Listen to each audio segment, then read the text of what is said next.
हर भोले नमः शिवाय। नमः शिवाय ओम नमः शिवाय हर हर भोले नमः शिवाय। ओम नमः शिवाय ओम नमः शिवाय हर हर भोले नमः शिवाय।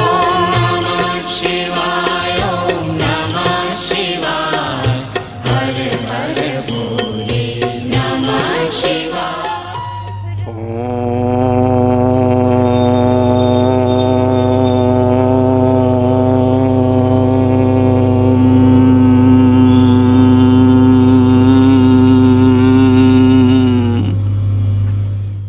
नमामि भगवत्पादं शंकरं लोकशंकरम्। मंत्र पढ़ते हैं नौवां दश। अग्निर्यथैको भुवनं प्रविष्टो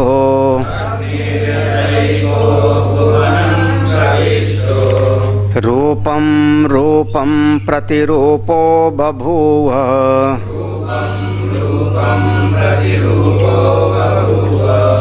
एकस्तथा सर्वभूतान्तरात्मा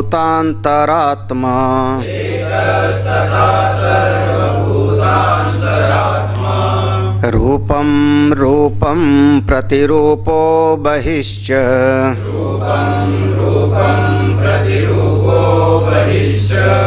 वायुर्यथैको भुवनं प्रविष्टो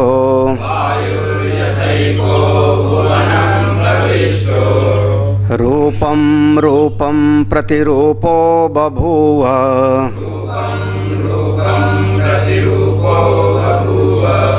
एकस्तथा सर्वभूतान्तरात्मा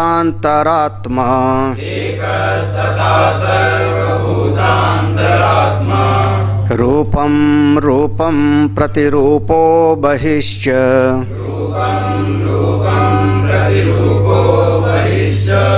सूर्यो यथा सर्वलोकस्य चक्षुर् न लिप्यते चाक्षुषैर्बाह्यदोषैः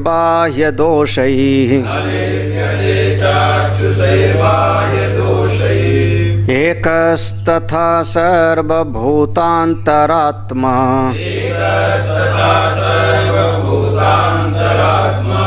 न लिप्यते लोकदुःखेन बाह्यः।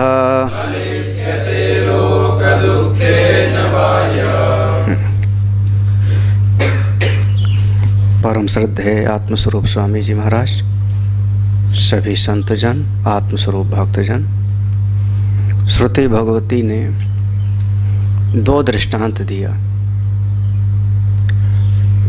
जो साधना करने के माध्यम से अंतर्मुखी हुआ और चिंतन करते करते अपने शरीर, मन, बुद्धि, इन सारी उपाधियों के भीतर अपने आत्मस्वरूप का अनुभव कर लिया। अब ये अनुभव करना है कि जो मेरी आत्मा है वही सारे जगत की अंतरात्मा है। यथा पिंडे तथा ब्रह्मांडे, जो मेरा स्वरूप है वही सारे जगत का स्वरूप है। कैसे? जैसे अग्नि है, अग्नि तो एक है, लेकिन जैसे जैसे उसका ईंधन होता है उसी उसी आकार वाली वो दिखाई पड़ने लगती है। अगर लकड़ी चौकोर है, गोल है, तो उसका अंगार भी चौकोर और लाल दिखाई पड़ने लगता है। जबकि अग्नि का कोई रूप, अग्नि की कोई आकृति नहीं है। उसका स्वरूप है एक उष्णता और एक प्रकाशता। उसी प्रकार से वायु है, वायु का अपना कोई रूप नहीं है, लेकिन जिस जिस चीज में वायु जाती है उसी के आकार को धारण कर लेती है। घट में वायु है, लोटे में वायु है, या हमारे प्राण आदि में वायु है। अनेक अनेक दृष्टांत के माध्यम से दिया। अब एक शंका ये होती है कि एकस्य सर्वात्मत्वे संसार दुखित्वम, परस्येव तद इति प्राप्तम अतः इदमुच्यते। कह रहे हैं कि अगर एक ही आत्मा सब में है, एक ही आत्मा सब में है, तो जब सामने वाला दुखी होता है तो सबको दुखी हो जाना चाहिए, और जब सामने वाला रागी और द्वेषी होता है तो सबको रागी द्वेषी हो जाना चाहिए। तो जो भी संसार का धर्म है, अगर आत्मा एक है तो एक आदमी ने भोजन कर लिया, सबको तृप्त हो जाना चाहिए। ऐसा है नहीं। क्यों? इस बात को अब श्रुति भगवती फिर से दृष्टांत दे के समझाती हैं। सूर्य यथा सूर्य सर्वलोकस्य चक्षु, जैसे सूर्य देवता, जो हमको सूर्य देवता दिखाई पड़ रहे हैं, हमारे उपास्य देव, ये सारे जगत के नेत्र के अधिष्ठात्र देवता हैं। हम सबके जितने भी देखने की शक्ति है नेत्र, उसमें शक्ति देने वाले कौन? सूर्य, क्योंकि नेत्र के अधिष्ठात्र देवता सूर्य। तो जैसे सूर्य देवता सभी के अधिष्ठात्र देवता हैं नेत्र के, लेकिन न लिप्यते चाक्षुषैर्बाहि दोषै। अब एक आदमी की आंख में देखने की शक्ति कम है, एक आदमी की देखने की शक्ति ज़्यादा है, एक आदमी थोड़ा टेढ़ा देखता है, एक आदमी को मोतियाबिंद है, तो नेत्र के दोष से उस शक्ति को कोई फर्क नहीं पड़ता। वो तो जिसके नेत्र में कोई दोष होगा उसको उसी प्रकार से उसकी शक्ति अभिव्यक्ति होगी, अन्यथा उस तत्व में, सूर्य देवता में कोई दोष नहीं होता। अगर दोष है, दृष्टांत हम लोगों ने उस दिन देखा था, जैसे बिजली और अलग अलग बल्ब आदि के, बल्ब है, ट्यूबलाइट है, पंखा है, अलग अलग हैं, लेकिन विद्युत एक है। अगर बल्ब हमारा टेढ़ा है, बल्ब हमारा गल गया गर्मी से, बल्ब हमारा खराब हो रहा है, और ट्यूबलाइट में एक तरफ कालापन आ गया, तो इससे विद्युत को कोई फर्क नहीं पड़ता। एकस तथा सर्वभूतांतरात्मा, इसी प्रकार से जैसे सूर्य, उसी प्रकार से यह अपना आत्मा एक है और सबका अंतरात्मा है। वो संसार के दुखों से कभी प्रभावित नहीं होता। वो तो बिल्कुल असंग है, दृष्टा है, साक्षी है, सबका परम प्रकाशक है। सूर्यो यथा चक्षुषः आलोकेन उपकारं कुर्वन् मूत्रपुरीषादि असुचि प्रकाशनेन तद्दर्शिनः सर्वलोकस्य चक्षुरपि सन् न लिप्यते चाक्षुषैः असुच्यादि दर्शन निमित्तैः आध्यात्मिकैः पापदोषैः बाह्यैश्च असुच्यादि संसर्ग दोषैः। कहते हैं देखो, सूर्यो यथा चक्षुषः आलोकेन उपकारम, यथा माने जैसे सूर्य देवता चक्षुषा सभी के नेत्रों को आलोक देखने की शक्ति देते हुए उपकार कर रहे हैं। उपकार माने अगर उनकी कृपा ना हो, अधिष्ठात्र देवता की कृपा ना हो, तो ये नेत्र हमारा, किसी का भी नेत्र कुछ देख नहीं सकता। तो ये नेत्रों को देखने की शक्ति देते हुए अब उपकारम कुर्वन्, फिर अब कभी कभी यह नेत्र जो है कोई अच्छी भी चीज़ देखता है, फूलों को भी देखा, एक कमल के फूल बहुत बढ़िया बढ़िया खिले हैं, और कभी इसी नेत्र ने फिर कीचड़ को भी देखा। बताओ, तालाब के किनारे जो है, अंदर तो कमल का फूल है और किनारे किनारे इतना कीचड़ है, तो कीचड़ चाहे नेत्र देखे और चाहे नेत्र कमल देखे, उससे उसको कोई प्रभाव नहीं पड़ता। कुर्वन् मूत्रपुरीषादि, मल मूत्र आदि असुचि प्रकाशनेन, जो गंदगी है उसको भी यह नेत्र प्रकाशित करता है। तद्दर्शिनः सर्वलोकस्य चक्षु, और एक ही नहीं, सारे जगत के। अच्छा देखो, सबके शक्ति देने वाला एक, हम लोग नेत्र को शक्ति देने वाला सूर्य मानते। हाँ,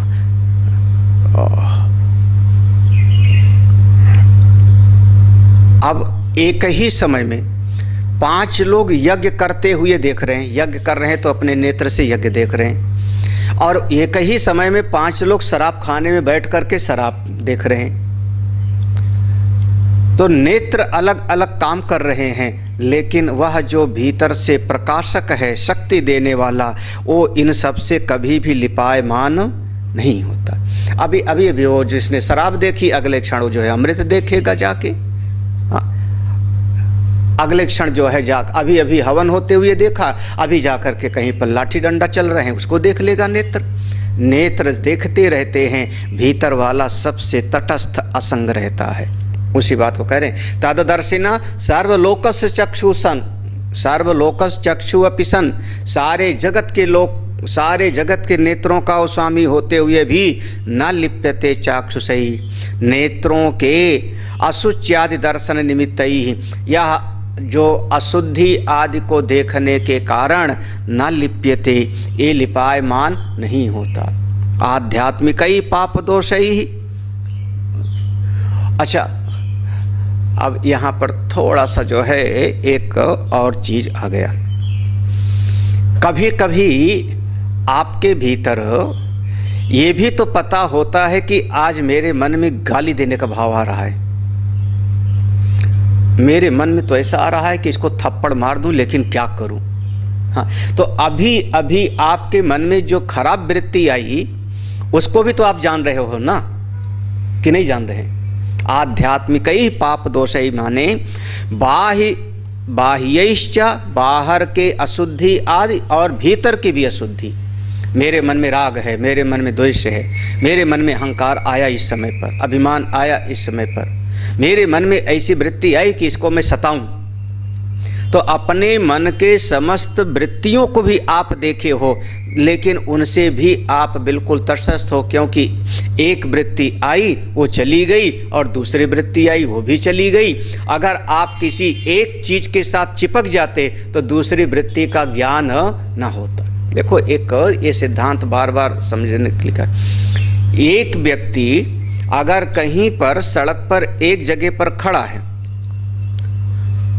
एक जगह पर खड़ा है, तो उसके सामने से 50 लोग आते जाते हैं, सबको देखता रहता है। साइकिल से कोई आया, चाहे मोटरसाइकिल से आया, चाहे कार से आया, चाहे पैदल से आया, सबको देखता रहता है। लेकिन उसी में से अगर वो जो खड़ा है किसी एक के साथ जुड़ जावे, एक की मोटरसाइकिल पे बैठ जावे, मैं आपके साथ चलूंगा, तो फिर उस जगह पर कितने आए गए फिर उसको वो खबर कभी ही नहीं लगी। जब वो देखने वाला किसी एक के साथ जुड़ जाएगा तो अन्य का ज्ञान उसको फिर नहीं होगा। लेकिन आज हमारी स्थिति क्या है कि हमारे मन में हजारों हजार वृत्तियां चलती हैं और मैं सबका ज्ञाता हूं। दिन भर एक एक विचारों को जानते जानते हम थक गए, शाम को सो गए, मन शांत, वृत्तियां शांत। फिर सवेरे उठे, फिर एक एक वृत्ति आई, अच्छी भी खराब भी, काम की, क्रोध की, लोभ की, मोह की, ममता की, सब वृत्तियां आती हैं। ये सब का सब वृत्तियों का भी मैं प्रकाशक हूँ। तो आध्यात्मिक ही पाप दोष ही, आध्यात्मिक पापों के दोषों से भी और बाह्यश्च अशुच्यादि, बाहर के भी दृश्य देखने से भी, ये दोनों से भी हम कभी इससे संसर्गित नहीं होते, इनसे कभी हमारा लिपायमान नहीं होता। दोनों दृष्टि से, दो दृष्टि से, यह जो भीतर प्रकाशक है वो बाहर जो नेत्र आदि देख रहा है उससे भी कभी उसका लिपायमान नहीं है, और भीतर मन में जो अनेकानेक वृत्तियां उठ रही उनसे भी वो लिपायमान नहीं होता। वो तो केवल आ रहा है, जा रहा है, मन में, अपने मन में बिल्कुल साक्षी भाव में बैठा रहता है। ऐसे जैसे सूर्य है। देखो, एक ये पंक्ति समझ में आना चाहिए ना, सूर्यो यथा चक्षुषा, जैसे सूर्य चक्षुषा आलोकेन उपकारम कुर्वन्, सभी नेत्रों को उपकार करते हुए, मूत्र पुरुषादि समस्त मलमूत्र आदि को अशुचि प्रकाशनेन, अशुचि आदि गंदगियों को प्रकाशित करने के द्वारा, तददर्शिनः सर्वलोकस्य चक्षु अपि सन, केवल एक नेत्र नहीं बल्कि अनेकानेक नेत्र, सारे जगत के नेत्र उसको देखते हैं, फिर भी न लिप्यते चाक्षुषैहि अशुच्यादि दर्शन निमित्तैहि। ये नेत्र जो भी गंदगी आदि देखते हैं उससे वह अधिष्ठात्र देवता जो भीतर सूर्य है वो कभी लिपायमान नहीं होता। आध्यात्मिक ही पाप दोष ही, और अपने मन के भीतर भी जो देख के आया, गंदगी देखा तो घृणा आ गई, हाँ, कहीं पर कोई ऐसी वृत्ति देखी, लड़ाई झगड़ा की, तो मन में खराब भाव आ गया, उससे भी यह प्रकाशक कभी लिपायमान नहीं। आध्यात्मिक कई पाप दोषई और बाह्यश्च अशुच्यादि संसर्ग दोषई, भीतर के दोषों से भी और बाहर के दोषों से भी उसका कभी भी लिपायमान नहीं। अगली पंक्ति देखो, एकः संस्थथा सर्वभूतांतरात्मा न लिप्यते लोक दुखेन बाह्यः। वो कैसा है? कहते हैं एकः, वह जो सूर्य है वह एक है। जैसे वहाँ सूर्य एक है, बिल्कुल उसी प्रकार से यह सबके भीतर अपना आत्मा एक है। सार्वभूतांतरात्मा, सभी प्राणियों के अंतःकरण में वही विराजमान है। लेकिन न लिप्यते लोक दुखेन बाह्य, ये मूल यही प्रश्न था ना, शुरुआत में प्रश्न यही था कि अगर आत्मा सब में एक है तो एक के दुखी होने पर फिर सबको दुखी होना चाहिए। वो कहते हैं ना लिप्यते लोक दुखेन बाह्य, आत्मा एक है, सबका अंतरात्मा है, लेकिन फिर भी संसार के मन के दुखों से वह लिपायमान नहीं। दुख माने क्या?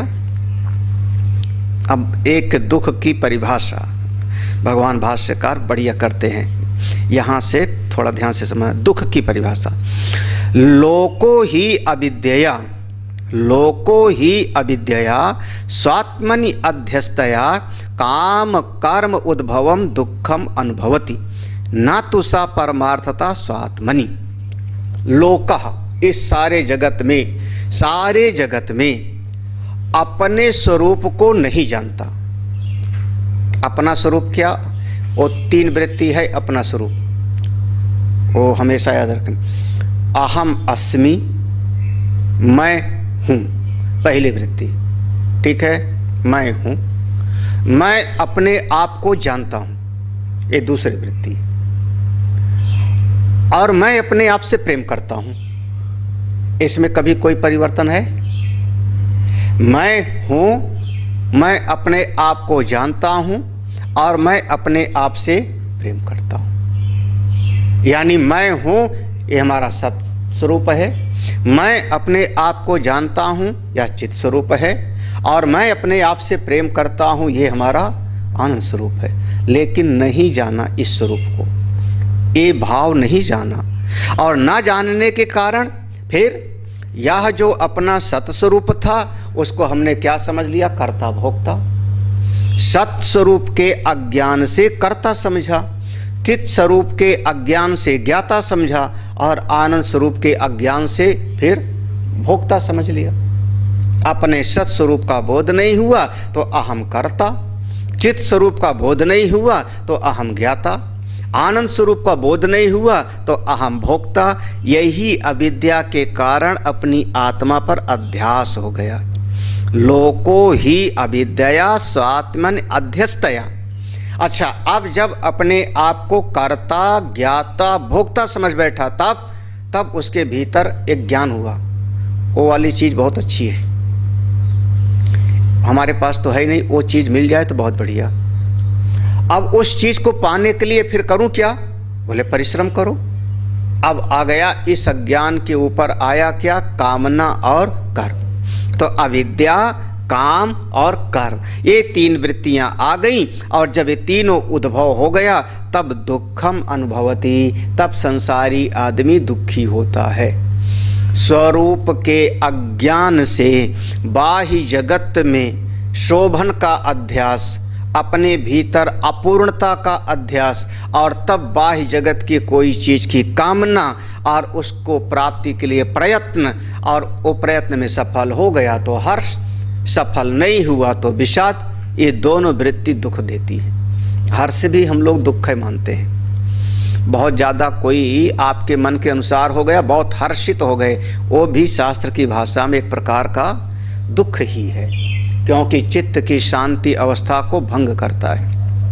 दुखम अनुभवती ना तो सा परमार्थता स्वात्मनि, अपने परमार्थ स्वरूप में यह अविद्या, कामना, कर्म तीनों नहीं है।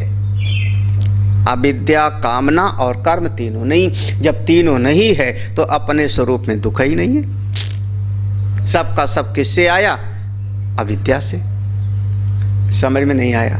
भाष्यकार 3 दृष्टांत देते हैं। रज्जु शुक्ति को खर गगनेशु सर्प रजत उदक कमलानी न रज्ज्वादी नाम स्वतो दोष रूपाणि संति संसर्गिणी विपरीत बुद्धि अध्यास निमित्तात् तद दोषवत विभाव्यन्ते। यथा जैसे रज्जु शुक्ति, यहाँ पर जो कोखर है ना, वहाँ पेट फरवशा होगा,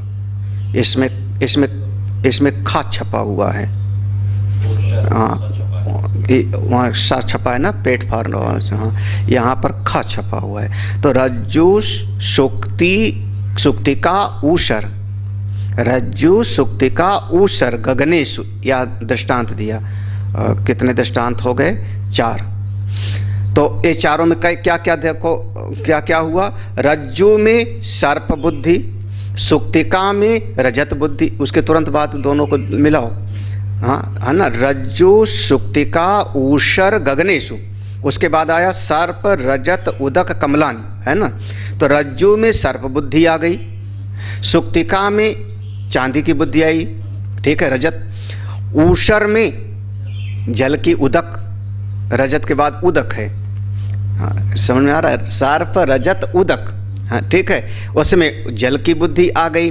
और गगनेशु मलानी, गगन में आज आसमान बड़ा गंदा हो गया, आसमान नीला दिखाई पड़ रहा है। ये सब का सब कैसे दिखाई पड़ा? 4 दृष्टांत धड़ाधड़ दिया भाष्यकार ने, है ना। रज्जु में सर्प का, सीप में चांदी का, ऊषर में जल का, मृग मरीचिका का। और ये 2 दृष्टांत सोपाधिक के हो गए, 2 निरुपाधिक के हो गए। ना रज्ज्वादी नाम स्वतो दोष रूपाणि संति। अब जो दिखाई पड़ रहा है, रस्सी पर सर्प दिखाई पड़ा, तो सर्प दिखने से रस्सी को कोई फर्क नहीं पड़ा। सीप में चांदी दिखाई पड़ा, उससे सीप को कोई फर्क नहीं पड़ता, चाहे चांदी देखो चाहे ना देखो। फिर मृग मरीचिका का जल, ऊषर में रेगिस्तान में जल दिखा, उससे जो रेगिस्तान है उसको कोई फर्क नहीं पड़ता, उस जल से गीला नहीं हुआ। हम लोग एक दृष्टांत आजकल के ज़माने में और ले सकते हो। आजकल के ज़माने में जो हमारा दृष्टांत होगा, जैसे सिनेमा के पर्दे पर पिक्चर क्या है, वहाँ पे पर्दे पर पर्दा बिल्कुल सफ़ेद है, बिल्कुल शुद्ध है पर्दा, लेकिन उसके ऊपर जो तस्वीर है वो हुई क्या? अध्यस्त हुई। चाहे वहाँ पर घोड़ा दौड़े चाहे हाथी चिघाड़े, उससे पर्दे को कोई फर्क नहीं पड़ता। आग लगता दिखाई पड़े या वहाँ पर बरसात हो रही, वो पर्दा ज्यों का त्यों है। ऐसे ही आकाश नीलिमा आदि, इससे रज्ज्वादी नाम स्वतो दोष रूपाणि संति। तो ये जो ना रज्ज्वादी नाम, जो रस्सी आदि हैं, उनको कोई दोष नहीं होता। सीधा अब एक लाइन, अध्यास से अधिष्ठान को कोई फर्क नहीं पड़ता। कल्पित वस्तु से जो उसका मूल तत्व है वो बिल्कुल अछूता रहता है, चाहे जितना वो पर्दे पर दिखाई पड़े, उससे जो उसका अधिष्ठान है। कौन अधिष्ठान हुआ वहाँ पे? पर्दा। वो पर्दा बिल्कुल ज्यों का त्यों निर्मल रहता है। ऐसे अपना आत्मा पर्दे के जैसा है, और सारा शरीर, इंद्रिय, मन, बुद्धि, ये सब का सब अध्यस्त है। अध्यास से अधिष्ठान का कोई फर्क नहीं। संसर्गिणी विपरीत बुद्धि अध्यास निमित्ता तद दोषवद विभाव्यन्ते। होता क्या है कि संसर्गिणी, देखो हुआ क्या ना, कि होता तो नहीं, लेकिन पास होने के कारण विपरीत बुद्धि, सबसे पहले बुद्धि ये उल्टी हो जाती है, विपरीत बुद्धि। और विपरीत बुद्धि से अध्यास निमित्तात् हुआ क्या कि जो वस्तु थी उसको हमने ठीक ठीक समझा नहीं, और उसके ऊपर हमने किसी और चीज़ का आरोपण कर दिया, अध्यास निमित्तात्। और तद दोषवद विभाव्यन्ते, और फिर हमको दिखाई पड़ने लगता है कि पर्दे पर आग लगी, देखो देखो देखो पर्दे पर देखो देखो आकाश नीला दिखाई पड़ रहा है। जबकि ये सब क्यों हुआ? क्योंकि हमने उस तत्व को ठीक ठीक नहीं जाना और उसके ऊपर अपनी बुद्धि से किसी चीज़ का आरोपण कर दिया। जिस रस्सी को हम सांप समझ रहे, शायद उसी को कोई माला समझ लेवे, शायद उसी को कोई लाठी समझ लेवे। हाँ, अपनी बुद्धि से हमने आरोपित किया और आरोपित करके खुद ही दुखी होते रहते हैं। तो अध्यास से जो अधिष्ठान है वह निर्लिप्त रहता है। फिर से उसे ये अध्यास का निरूपण लगातार आता रहेगा। ना तद दोषै तेषाम लेपो विपरीत बुद्धि अध्यास बाह्या ही ते। ना तद दोषै, इन सब के दोषों से तेषाम ना लेपो, वो जो तत्व है, जो आत्मा है, उसको कोई लेप नहीं होता। क्योंकि विपरीत बुद्धि अध्यास बाह्या, क्योंकि जितने भी अध्यास हैं वो सब के सब विपरीत बुद्धि के कारण हैं, उल्टी समझ के कारण हैं। साइलेंसर क्या ये फायर करता जा रहा है क्या? हाँ? हमको कि फायर कर रहे हैं। साइलेंसर हमारी बुद्धि को देखो आवाज़ सुनाई पड़ा, अब ठीक ठीक हमने आवाज़ को नहीं समझा और तो हमको लगा क्या हमने कभी फायर की भी आवाज़ सुनी है, तो हमने क्या समझ लिया कि क्या करता जा रहा है, फायर करता। इसका नाम है अध्यास। जो आप लोग जानते हैं कि मोटरसाइकिल का जो है कोई कुछ है वो बनाया हुआ है, साइलेंसर करता है। हमारे ज़माने में ऐसा साइलेंसर नहीं बोलता था, है ना। तो हमने क्या किया, उस पर अध्यास कर दिया, हुआ ना ही। तो उससे जो अध्यास होता है उससे अधिष्ठान को कोई फर्क नहीं, क्योंकि अध्यास हमेशा कब होता है, विपरीत बुद्धि से, ठीक ठीक न जानने के कारण। तथा आत्मनि सर्वो लोकाः क्रियाकारक फलात्मकम विज्ञानम सर्पादि स्थानम विपरीतम अध्यस्य तन्निमित्तम जन्म मरणादि दुखम अनुभवति न तो आत्मा। हाँ? हम लोग कभी व्यवहार में भी ऐसा होता है, दूसरा व्यक्ति हमने कुछ कहा और फिर वो हमसे कुछ कहने लगता है, फिर हम कहते नहीं तुम समझे नहीं, इसका मतलब ये था, और ये समझाने बहुत टाइम लग जाता है। हाँ। इसमें जो विपरीत बुद्धि हम दूसरे की समझ रहे हैं, ये हमारी दोनों की हो रही है। हमारे शब्दों पर जो हमने बोला, तो जो हमारा कहने का भाव था वो सामने वाला नहीं समझ पाया। सामने वाले ने अपने मन के हिसाब से हमारे शब्द को अर्थ समझ लिया, ठीक है ना। तो सामने वाले ने हमारे शब्दों पर अध्यास किया, ठीक है ना। शब्द हमने बोला, ठीक ठीक उसका अर्थ उसने समझा नहीं, मेरा कहने का भाव क्या था, और उसने अपने मन के भाव के अनुसार उसको समझा। तो सामने वाले ने अपने विपरीत बुद्धि का अध्यास कर दिया मेरे शब्दों पर, ठीक है। अच्छा, हम सामने वाले को मन को समझे नहीं। हाँ, सामने वाले का मन जो है अहंकार से ग्रसित है, अभिमान से ग्रसित है, वो लड़ने के लिए आया है, वो दुख में तड़प रहा है, सामने वाले के मन को समझा नहीं, और हम उसको सुनाना शुरू कर दिए गीता का, तो उसको ज्ञान सुनाता तू आत्मा है। तो क्या हुआ, हम सामने वाले की मना स्थिति को समझे बगैर हम अपने ज्ञान का उस पर कर रहे हैं अध्यास, ठीक है ना। हाँ, तो आप चाहे जितना आप उस पर सुनाओ, उसका वो चूंकि उसके मन को ठीक ठीक समझा नहीं, तो फिर उसके वह प्रभाव पड़ता नहीं है। ये चीज़ दोनों तरफ से अध्यास होता है। इसको हम कहेंगे क्या, अन्योन्याध्यास। एक दिन बताया था ना, अन्योन्याध्यास। किसका दृष्टांत कौन सा होगा अन्योन्याध्यास का? हाँ, तप्त लौह पिंडवत, तप्त लौह पिंडवत, वो दृष्टांत होगा। हाँ, तथा आत्मनि सर्वो लोकाः, इसी प्रकार से। तथा जैसे दृष्टांत दिया, यहाँ पर 4 दृष्टांत दिया, रस्सी पे सांप, सीप में चांदी, और रेगिस्तान में जल, और आकाश में नीलम।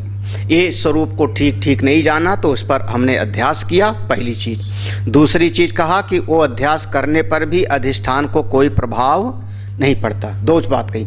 तीसरी बात कही क्यों अध्यास किया, क्योंकि विपरीत बुद्धि के कारण। तीन बात हो गई, विपरीत बुद्धि के कारण, उल्टी समझ के कारण आपने अध्यास किया। अब इसी चीज को, एक दृष्टांत को दृष्टांत में ले आओ अपने जीवन में।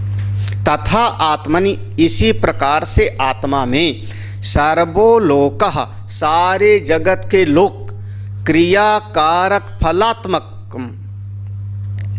क्या करते हैं, यही विज्ञान है संसार का। ऐसा काम कर रहा हूं, इस चीज से कर रहा हूं और ये फल हमको चाहिए। हाँ, हल चलाने जा रहा हूं, कैसे, बोले ट्रैक्टर से, एरो, हाँ ना, ट्रैक्टर से। कहा क्या करने जा रहे हो, बोले हल खेत जोतने जा रहा हूं, माने क्रिया। किससे जोतने जा रहे हो, बैल से, बोले नहीं ट्रैक्टर से। ये हो गया कारक। क्यों जोतने जा रहे हो भाई, बोले हम इसमें फसल उगाएंगे। तो क्रिया कारक फल, बस यही तीन चीज, पूरा का पूरा सारे जगत में इतना ही विज्ञान हो गया। ये तीनों क्या हुआ, आत्मा पर अध्यास है। क्रिया कारक फल, ये तीनों आत्मा पर अध्यास है। एक अब सोच लो, विचार करना, सबका सब आपका ही तीन ही श्रेणी में आएगा। आप कुछ करने जा रहे हो, किसी चीज के द्वारा करने जा रहे हो और कुछ पाने के लिए कर। ये सारा का सारा क्या हुआ, बोले सर्पादि स्थानम, ये सर्प के जैसे अध्यास है विपरीत बुद्धि के कारण। विपरीतम अध्यस्य, अपने स्वरूप को न जानने के कारण बस कर्ता कर्म क्रिया करण ये सब समझ करके तन निमित्तम, बस जब कर्ता बने तो उसके कारण क्या होगा, बोले जन्म मरण आदि दुखम अनुभवती। फिर जन्मो और मरो, कभी रो कभी हंसो, कभी बड़ा हर्ष कभी बहुत ज़्यादा विषाद। इतना विषाद कि मन में आता है मर जाऊं, कभी हर्ष इतना कि सारी दुनिया जो है एक तरफ। क्या वो गाना था, हाँ मेरी मर्जी, एक गाना बना था पहले, बहुत पहले, हाँ, कुतुब मीनार पे घर बनवाऊं मेरी मर्जी, हाँ कुतुब मीनार पे घर बनवाऊं मेरी मर्जी।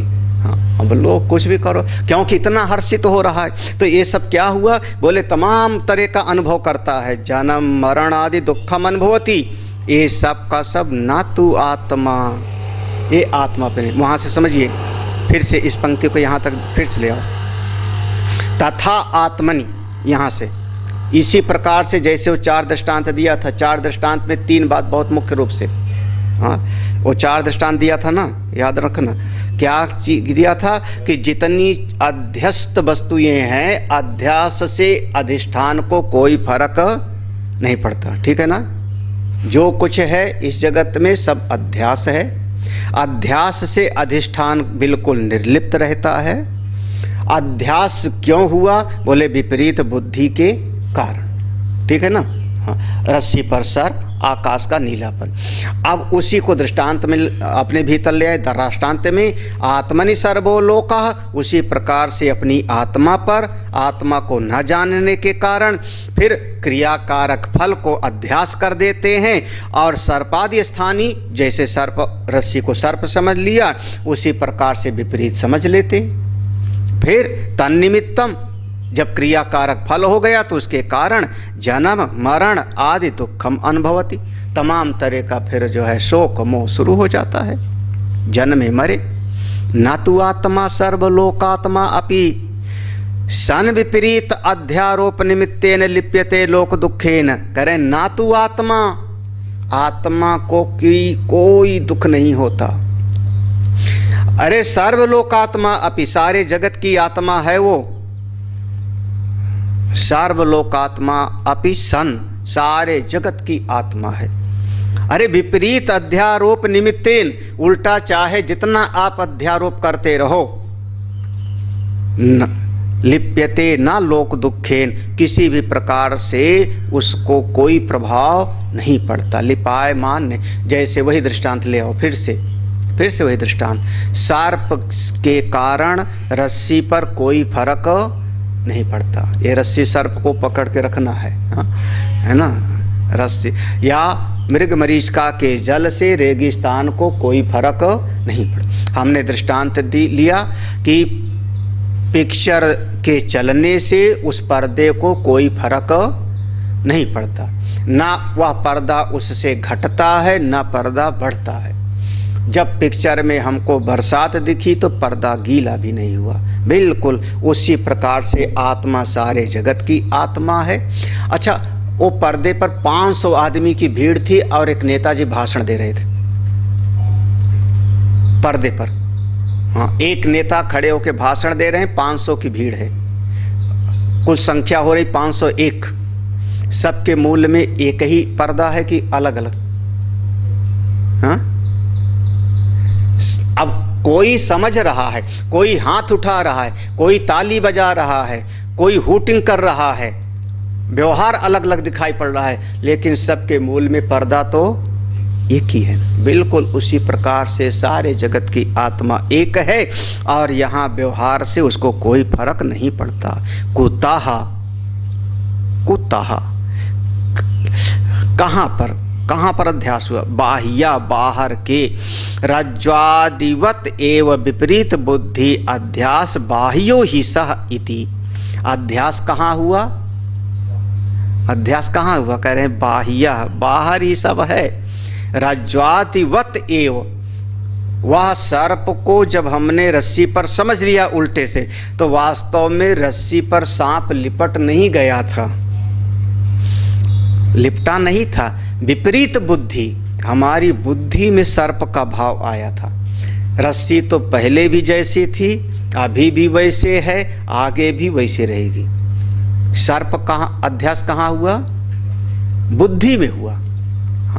हाँ, इसीलिए कोई आदमी उसको माला देख रहा है तो माला का अध्यास कहाँ हो रहा है? उसकी बुद्धि में हो रहा है। तो वो रस्सी आलंबन बनती है, रस्सी आलंबन बन गई। अध्यास वास्तव में बुद्धि उपहित चेतन पर हो रहा है। अध्यास हमेशा बुद्धि उपहित चेतन पर, हमारी बुद्धि के भीतर हो रहा है। हमारी बुद्धि में सर्प है, रस्सी पर है ही नहीं। रस्सी तो एक केवल माध्यम बन गई है बस।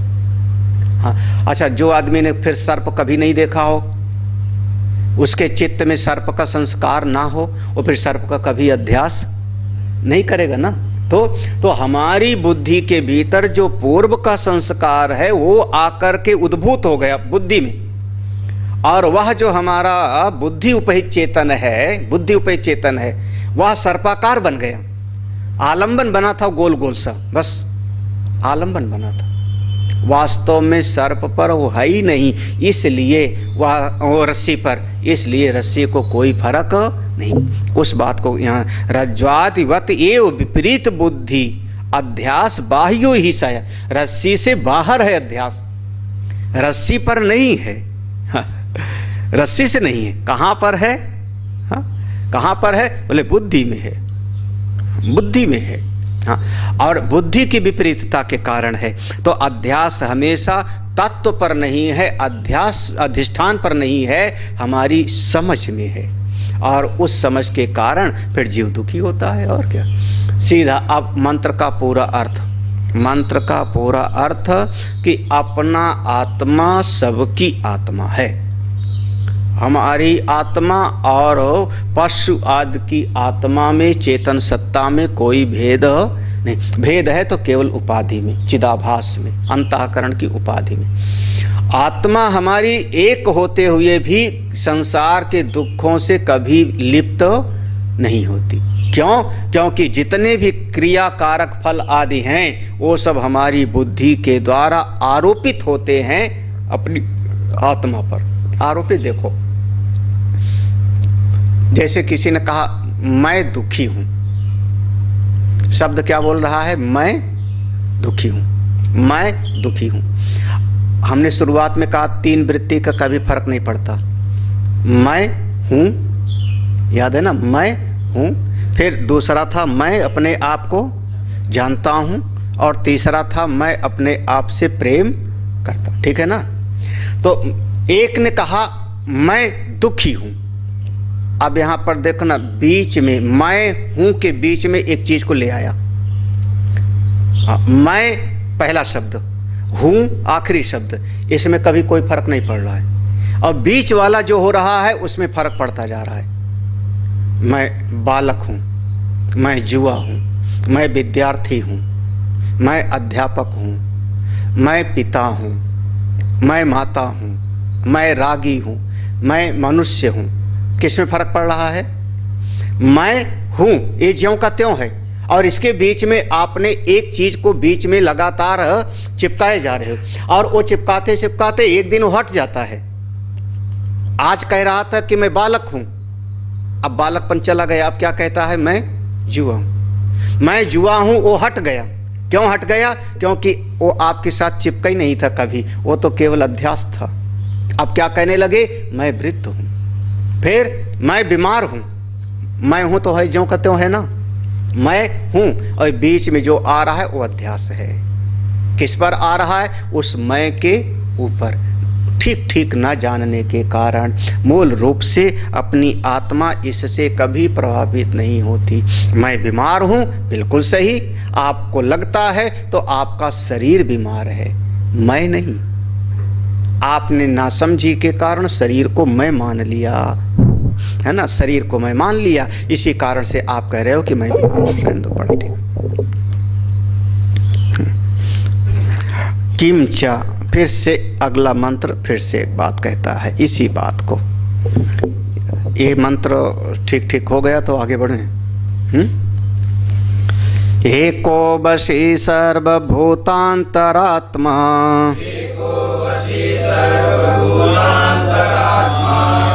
एकं रूपं बहुधाय करोति, तमात्मस्थं येन पश्यन्ति धीराः, तेषां सुखं शाश्वतं नेतरेषाम्। एकः, अपना आत्मा एक है, वह आत्मा एक है। वशी, वशी वो सारे जगत को अपने वश में रखता है, सबका स्वामी है, एक है और सबका नियंता है, सबका स्वामी है। फिर कहाँ रहता है? बोले सर्वभूतांतरात्मा, वो सारे जगत की आत्मा है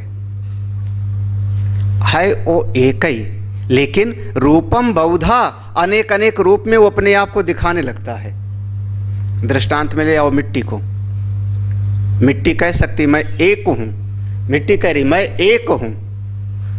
एक कुम्हार के यहाँ जितने भी बर्तन दिखाई पड़ रहे हैं सबकी मैं स्वामी हूं, और सबके घड़े के भीतर मैं हूं, कुल्हड़ में मैं हूं, दिए में मैं हूं, सबकी आत्मा मैं हूं। क्योंकि जिसमें से मिट्टी निकाल लोगे वह चीज गायब हो जाए।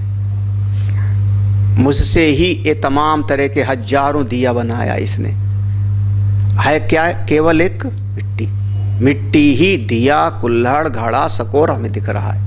एक कहा, ऐसे आत्मा एक है, सबका स्वामी है, सबका मूल तत्व सर्वभूतांतरात्मा, मूल सत्ता वही है। वही एक होते हुए भी अनेक रूप में प्रकट हो जाता है। तम आत्मस्थम, वह जो अपना स्वरूप में है, समन्वित अंतःकरण में, हृदय रूपी गुफा में जो अपना आत्मा है, उसको ये अनुपश्यन्ति धीरा, धीरा जो धीर है, धीर महापुरुष, ए धीरा जो धीर होंगे वो देखते हैं, अनुभव करते हैं। कहाँ पर अनुभव करते हैं? ये धीरा जो धीर हैं वो लोग आत्मस्थम अनुपश्यन्ति, उस तत्व को अपने भीतर ही अनुभव कर लेते हैं। जो अनुभव कर लेते हैं तेषाम सुखम, उन्हीं को सुख है। शाश्वतम, उन्हीं को कैसा सुख? बोले नित्य सुख, शाश्वत सुख। ना इतरेषाम, अन्य लोगों को सुख नहीं मिल सकता। अन्य लोगों के जीवन में तो बस दो चीज, हर्ष और विषाद, हर्ष विषाद, हर्ष विषाद। हाँ, अन्यथा तो परम शांति तो उनको ही मिलती है। मंत्र का भाव बहुत स्पष्ट है, हम लोग भाष्य देखते हैं। किंचा साहि परमेश्वरः सर्वगतः स्वतंत्र एको न तत्समो अभ्यधिको व अन्यो अस्ति। मंत्र में जो एक लिखा है ना, एक का अर्थ कहते हैं, देखो एक का अर्थ साही परमेश्वर, वह जो परमेश्वर है परमात्मा, वो कैसा है? सर्वगता, सर्वव्यापक है, और सर्वव्यापक होते हुए भी वो किसी के पराधीन नहीं, स्वतंत्र। वह एक है, सर्वव्यापक है, स्वतंत्र है। अरे ना तत्समः, उसके जैसा भी कोई दूसरा नहीं है, उसके जैसा भी कोई दूसरा नहीं है। हाँ, द्वैतम ना विद्यते, कोई दूसरा नहीं है। तो अभ्यधिको वह अन्योस्ति, तो उससे ज्यादा और बड़ा कौन होगा? जब उसके समान ही कोई नहीं है तो उससे ज्यादा श्रेष्ठ और कौन होगा? पुरुषान्ना परम किंचित सा काष्ठा सा परागति। हाँ, उससे बड़ा कौन होगा? कोई नहीं होगा। फिर बसी सार्वम ही यस जगत वसे वर्तते कुता सर्वभूतांतरात्मा। करें वो सबको बस में रखता है। अरे कैसे बस में रखता है? कहने जैसे सारा जगत उसी के बस में है। कैसे? बोले किस प्रकार से? बोले सर्वभूतांतरात्मा, वो सबका आत्मा है, सबका आत्मा होकर के वो बस में रखता। बस में माने नियंता, इसको हम कहते हैं नियंता। वो सारी सृष्टि का नियंत्रण उसके हाथ। नियंत्रण कैसे है, किस प्रकार से है? क्या सबको जो है पकड़ पकड़ के कह रहे हैं कि दाएं चलो कि बाएं चलो, इस प्रकार से नियंता है? बोले ऐसा नियंता नहीं है, ऐसा नहीं है। दाएं बाएं चलाने का, ये काम करो ये मत करो, ऐसा नियंता नहीं है। हाँ, वो तो जीव करता है अपना। नियंता सबकी आत्मा होकर के है। हाँ, थोड़ा सा सबके भीतर चेतन सत्ता होकर के है। नियंता उसके बगैर किसी की सत्ता नहीं हो सकती। दृष्टांत तो मिट्टी के बगैर घड़े की सत्ता नहीं हो सकती। तो हम कह सकते हैं मिट्टी समस्त घड़ों की नियंता है। कैसी नियंता है? उसकी आत्मा होकर के, उसके बगैर उसकी सत्ता ही नहीं होगी। तो ऐसे ही वो सबका नियंता है। वसी सर्वम ही अस्य जगत वसे वर्तते, उसी के बस में सारा जगत व्यवहार करता है। कुतः, कहाँ पर? बोले सर्वभूतांतरात्मा, वो सबका आत्मा है। चूंकि सारा जगत उसी के अधीन है तो सबका अंतरात्मा है। यत एकम एव सदा एक रसम आत्मानं विशुद्ध विज्ञान रूपम नाम रूपादि अशुद्ध उपाधि भेद वशेन बहुधा अनेक प्रकारम यह करोति स्व आत्मसत्ता मात्रेण अचिंत्य शक्तित्वात्। इस पंक्ति पर थोड़ा सा ध्यान से पढ़ना पड़ेगा। यतः, क्योंकि एकम एव, वह एक है, एक ही है। एकम एव, वह एक ही है। सदा एक रसम, हमेशा कैसा रहता है वो? एक रस माने एक रस माने हाँ, जिसमें परिवर्तन नहीं होता। चाहे जितना कर्म कर लें वो बढ़ता नहीं, और ना करने से कभी वो घटता नहीं। उसको हम कहते हैं एक रस, बिल्कुल बराबर, समरस, एक रसम। कैसा है वह? आत्मानम विशुद्ध विज्ञान रूपम, बिल्कुल वो शुद्ध ज्ञान स्वरूप है, विज्ञान स्वरूप है। देखो यहाँ पर देखना थोड़ा ध्यान से, सदा एक रसम, सत स्वरूप है। ठीक है, आत्मानम विशुद्ध विज्ञान रूपम, चित स्वरूप है। वह सत और चित स्वरूप है, विज्ञान रूप उसका चित स्वरूप है, एक जैसा है। नहीं तो ये तमाम तरह की आते हैं तो कुछ तो फर्क पड़ेगा ना। ये जो तमाम तरह के चित्र विचित्र चीजें आती हैं उससे कुछ तो फर्क पड़ेगा। सांप की फन से, पूंछ से कुछ तो फर्क पड़ेगा। कहते नहीं, नाम रूपादि अशुद्ध उपाधि भेद बसेन बहुधा अनेक प्रकारम यह करोति। ये तमाम तरह का जितना नाम रूप दिखाई पड़ रहा है, ये सब के सब उपाधियां हैं, वो भी बहुत अच्छी नहीं है। अशुद्ध उपाधि भेद, अशुद्ध भेद उपाधियों के कारण अपने आप ही को अनेक रूप में दिखाने लगता है। फिर से दृष्टांत वही लाओ। वही मिट्टी जो है सत्स्वरूप, वही मिट्टी अनेक अनेक रूप के में विभाजित हो जाती है। फिर हम कहने लगते हैं कि दिया जलाओ, फिर हम कहने लगते हैं कि मटका ले आओ, फिर हम अनेक अनेक का नाम व्यवहार करने लगते हैं। हाँ, यत क्योंकि एकम एव, एक ही आत्मा होकर के सदा एक रसम, हमेशा एक रस होते हुए यह अपना आत्मा विशुद्ध विज्ञान रूप चैतन्य स्वरूप होते हुए नाम रूपादि अशुद्ध उपाधि भेद वशेन, तमाम तरह के नाम रूप जितनी उपाधियां हैं वो अनेक प्रकार की दिखाई पड़ने लगी। बहुधा अनेक प्रकारम यह करोति, जो अपने आप को अनेक रूप में व्यक्त कर देता है। कैसे कर देता है?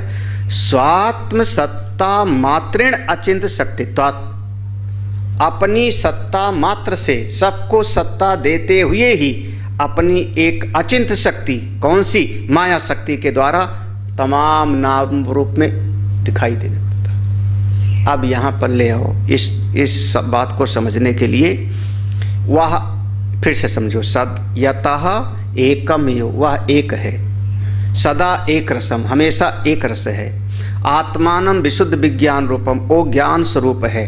लेकिन फिर भी नाम रूप आदि जितना दिखाई पड़ने लगता है ये सब का सब अनेक रूप में वो प्रकट हो जाता है। कैसे? स्वात्म सत्ता मात्रेण, अपनी सत्ता मात्र से अपनी एक अचिंत शक्ति के द्वारा अनेक रूप में दिखाई पड़ने लगता है। अब इस बात को तभी समझ पाओगे जब एक दृष्टांत ले आओ सामने जादू का, जादूगर का। वह कभी ऐसा जादूगर देखा है कि वो पता नहीं नहीं देखा होगा जादू तुम लोगों ने। एक अपने यहाँ बहुत प्रसिद्ध जादूगर था, नाम था पीसी सरकार। तुम लोगों ने कभी नहीं देखा होगा शायद उसका जादू, नाम सुनो ना। उसका जो है उस जमाने में 100 रुपए का टिकट लगता था। उसका अपने यहाँ का बहुत बड़ा था। फिर अब एक जादूगर है, मंच पर वो खड़ा है, मंच पर खड़ा है और उसके पास एक ऐसी मायावी शक्ति है। उस मायावी शक्ति से, जादू की शक्ति से वो अनेक रूप में अनेक चीज दिखाना शुरू कर देता है। हो सकता है एक टोपी में से 50 ठो कबूतर निकाल दिया। कहां से दिखाया? वो वहीं का वहीं खड़ा है। जो भाष्यकार दृष्टांत देंगे वो वाला दृष्टांत। हाँ, एक आदमी जादूगर था, वो एक राजा के यहाँ आया। राजा ने कहा कुछ जादूगर हो, कुछ ठीक ठीक दिखाओ जादू, कोई बढ़िया सा जादू दिखाओ। उसने कहा हुजूर दिखाता हूँ, फिर थोड़ा समय चाहिए। तो ठीक है, ले लो समय। तो उसके बाद जब समय चाहिए तो उसने जो है अपनी एक दिन 2-4 दिन के बाद में एक दिन अपनी पत्नी को लेके आया और अपनी पत्नी को लेके आया और उसने कहा हुजूर एक बहुत बड़ा युद्ध हो रहा है स्वर्ग में, देवता और असुरों का युद्ध हो रहा है और हमको बुलाया है वहां पर देवताओं लोग, हम जा रहे हैं युद्ध करने। राजा ने कहा अच्छा ठीक है जाओ भाई। मुस्कुराया, देवता का जा रहा है सहायता करने, हाँ जाओ। उसने कहा हमारी पत्नी को तब तक आप संभाल के रखना क्योंकि हमको वहां जाना है, तो मेरी पत्नी का ख्याल रखना। अरे ठीक है। अब वो पत्नी को उनके संरक्षण में दे दिया राजा के। तब तक उसने जो है अपना झोले में से एक रस्सी निकाली। कहाँ जाना है लड़ने के लिए? स्वर्ग में, देवतासुरों में। रस्सी निकाली, यों फेंका, रस्सी ऊपर खड़ी हो गई, बिल्कुल बांस की जैसे रस्सी। वो रस्सी को पकड़ के ऊपर चढ़ता चला गया। तो रस्सी सीधी खड़ी हो सकती है बिना किसी सहारा, लेकिन रस्सी खड़ी, वो रस्सी को पकड़ के ऊपर चला गया। अब ऊपर जब चला गया उसके बाद तमाम जो है तलवार के चलने की आवाज, झम झम झम लड़ाई जैसे हो रही है। तब तक एक हाथ कट के गिरा, पांव कट के गिरा, सिर कट के गिरा। वो जादूगर तो कट कट के नीचे गिर गया। अब उसकी पत्नी ने देखा, जोर से विलाप करने लगी, हाय हाय मैं तो विधवा हो गई, मेरा क्या होगा। खूब रोई। अब राजा ने कहा कोई बात नहीं, अब देवताओं की, देवासुर संग्राम में गया था तो छोटा मोटा थोड़े मर ही गया होगा बेचारा मर ही गया होगा बेचारा उसने कहा जो है अब हमारे पतिदेव को जो है वो चिता लगवाइए, चंदन की चिता लगवाइए, हम सती होंगे साथ में। भाई चंदन की चिता बनाई गई, उसके सारे कटे हुए अंग को रख दिया गया, वो महिला भी उस पर जाके बैठ गई और सती हो गई। वो सती हो गई, भस्म हो गया, सब भस्म हो गया। उसके बाद फिर वो रस्सी पकड़े पकड़े उतरा, वो आदमी जादूगर उतरा, आकर के राजा को प्रणाम किया। राजन, देवता लोग जीत गए। अब सारी सभा भौचक की, पूरा का पूरा। उसने कहा मेरी पत्नी लाओ, मेरी पत्नी कहाँ है? राजा ने कहा तुम मर गए थे, तुम्हारी पत्नी तो सती हो गई। अरे राजन, लगता है मेरी पत्नी को आप जबरदस्ती रख रहे हो, आप मेरी पत्नी दीजिए। अंत में जो है वो राजा जो है वो जादूगर कहता है राजन मैं भी आता हूँ। फिर बाहर गया और बाहर से फिर पत्नी के साथ लौट करके फिर सभा में आया, बोला अब हमारा पुरस्कार दीजिए। ये जितना दिखा वो सब क्या था? वो सब जादू। वहीं खड़े खड़े वहीं रहते रहते ऊपर गए ही नहीं था, ना रस्सी ऊपर गई, ना वो ऊपर गया, ना हाथ पांव कट के गिरा, ना वो जला था चिता में। सब खड़े खड़े उसने अनेक रूप में दिखा दिया। और वो पत्नी और जादूगर जैसे का तैसा। उस जमाने में जादू चलता रहा होगा उस समय पे। तो वह जो जादूगर हुआ वो कैसा दिखाया? बोले अनेक रूप में खुद को दिखा दिया। किस शक्ति से? अचिंत शक्तित्वात्, अपनी अचिंत शक्ति से, माया की शक्ति से। हाँ, भाव स्पष्ट है। हाँ, वह जो आत्मा है कहाँ है? कहते तम आत्मस्थम स्वशरीर हृदयाकाशे बुद्धौ चैतन्याकारेण अभिव्यक्तम इति एतत्। तम आत्मस्थम, उस आत्मा को, उस अपने हृदय रूपी गुफा में अवस्थित आत्मा को, कहाँ पर? स्वशरीर हृदयाकाश से, अपने हृदयाकाश, अपने इसी शरीर के भीतर अनुभव करना है आपको। इसी शरीर के भीतर हृदयाकाश, हृदयाकाश माने बुद्धौ चैतन्याकारेण, इस बुद्धि को जो चेतना दे रहा है, बुद्धि उपय चेतन, हाँ, वहाँ पर अभिव्यक्तम इति एतत्, वहीं पर इसका अनुभव होता है। हृदयाकाश में उस आत्मा का अनुभव होता है। जो आत्मा एक है, सबका स्वामी है, सारे जगत की आत्मा है, अपने स्वरूप में रहते ही अनेक अनेक रूप में प्रकट हो जाता है, उसका अनुभव अपने हृदयाकाश में ही हो सकता है, यहीं पर होगा। हाँ, कहाँ पर? यहाँ देखो तो बुद्धि में जो चेतना की शक्ति है, बुद्धौ चैतन्याकारेण, बुद्धि उपहित चेतन, बुद्धि को जो चेतन कर रहा है वो कौन है? चेतन, वही तत्व है। हाँ, अरे तब तो बहुत बढ़िया, समझ गए, समझ गए। किसी ने कहा समझ लिया गुरुजी। कैसे समझे? बोले जैसे एक गिलास के अंदर पानी है, गिलास के अंदर पानी है, ऐसे शरीर के अंदर आत्मा है। कहा ना तमस आत्मस्थन, वो इसी अपने शरीर, स्वशरीर, अपने शरीर के भीतर बुद्धि रूपी चेतना में बैठा हुआ है, यहीं पर। बोले हाँ हाँ, जैसे गिलास में पानी है, जैसे घड़े में दूध है, उसी तरीके से। कहते ना, बिल्कुल नहीं। फिर देखो, ना ही शरीरस्य आधारत्वम आत्मनः आकाशवत् अमूर्तत्वात्, आकाशवत् अमूर्तत्वात्, वह आत्मा जो भीतर है आकाश के जैसे उसका कोई रूप नहीं है, अमूर्त है। इसलिए ऐसा मत समझ लेना कि ये शरीर उसका आधार है और आत्मा इसमें आधे के जैसे रखी है। एक दिन शायद हमने बताया था आधार आधे का संबंध, याद करो। आधार आधे का संबंध, जैसे ये सारा कमरा आधार हो गया, इसके अंदर हम बैठे हैं तो हम हो गए कौन? आधे, है ना। ऐसा नहीं है, ऐसा नहीं है, ऐसा मत समझ लेना। आधार आधे का संबंध समझो कि हाँ, ये देखो, अब इसको क्या कहा जाए, आकाश सर्वव्यापक है, सब जगह पर है, सब जगह पर है। अनुभव कहाँ होगा? ये सामने दिखाई पड़ रहा है। किसी को बताना हो कि आकाश कहाँ है, बोले जो खाली जगह है यही तो आकाश है, जो स्पेस है, खाली जगह, वही तो आकाश है वो सर्वव्यापक। ऐसे आत्मा सर्वव्यापक है, अनुभव उसका अपने भीतर होता है, अनुभव करने का स्थान है।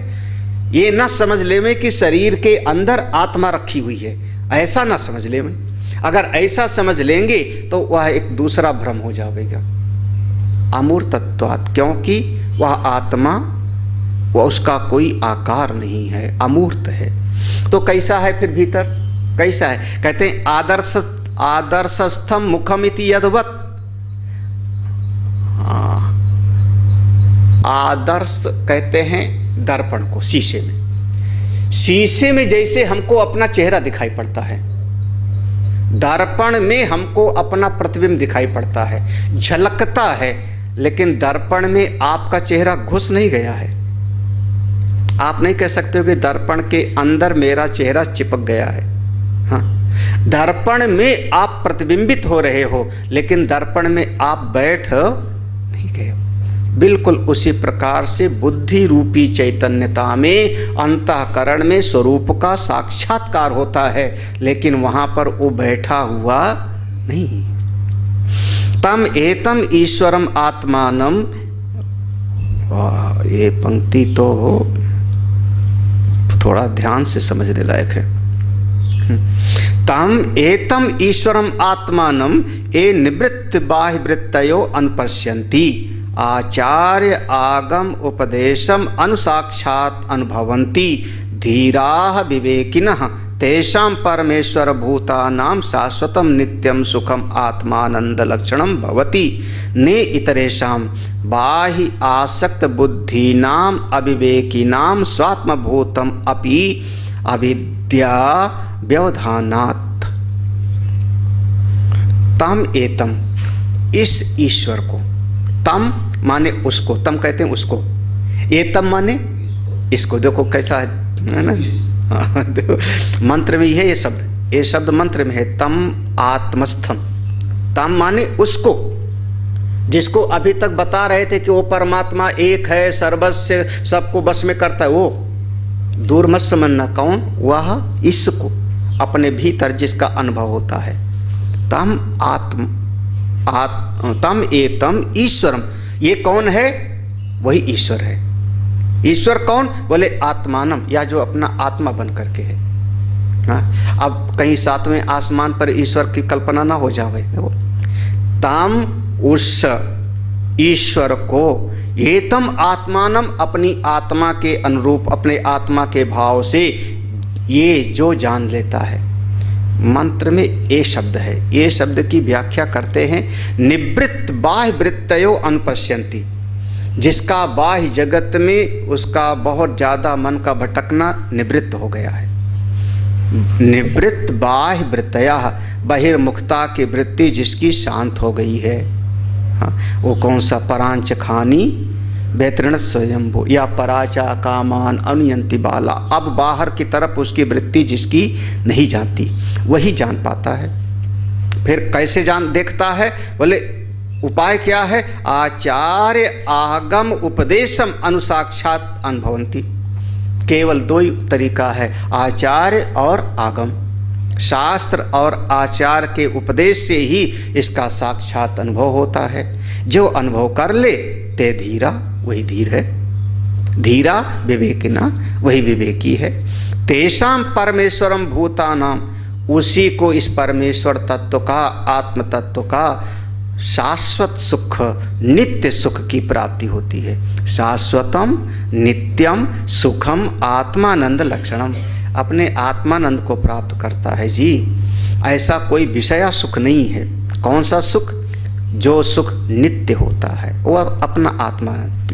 ना इतरेषां, किसी और दूसरे को यह सुख नहीं प्राप्त होता। कौन से दूसरे? बाहि आसक्त बुद्धि नाम अविवेकी नाम, जिसकी बुद्धि बाहर कहीं न कहीं शब्द स्पर्श रूप रसगंध में आसक्त है, अविवेकी है, उसको ये आत्मस्वरूप का बोध नहीं होता। अच्छा, तो क्या आत्मा है ही नहीं? अरे नहीं, स्वात्म भूतम अपि, अरे अपनी आत्मा है, ऐसा मत समझो कि कहीं बाहर, अपनी ही आत्मा है। आचार्य बताते हैं, शास्त्र बताता है, फिर भी अविद्या के व्यवधान के कारण, अविद्या के बाधा के कारण जीव क्या है? बहिर्मुखता में पड़ता है। बहिर्मुखता में पड़ता है तो पास रखी हुई चीज को भी वो जान नहीं पाता। किंचा फिर से कहते हैं। हम अब शाम को 13वां मंत्र शाम को देखते हैं। ओम पूर्णमदः पूर्णमिदं पूर्णात् पूर्णमुदच्यते पूर्णस्य पूर्णमादाय पूर्णमेवावशिष्यते। ओम शांति शांति शांति। हरि ओम। श्री गुरुभ्यो नमः। हरि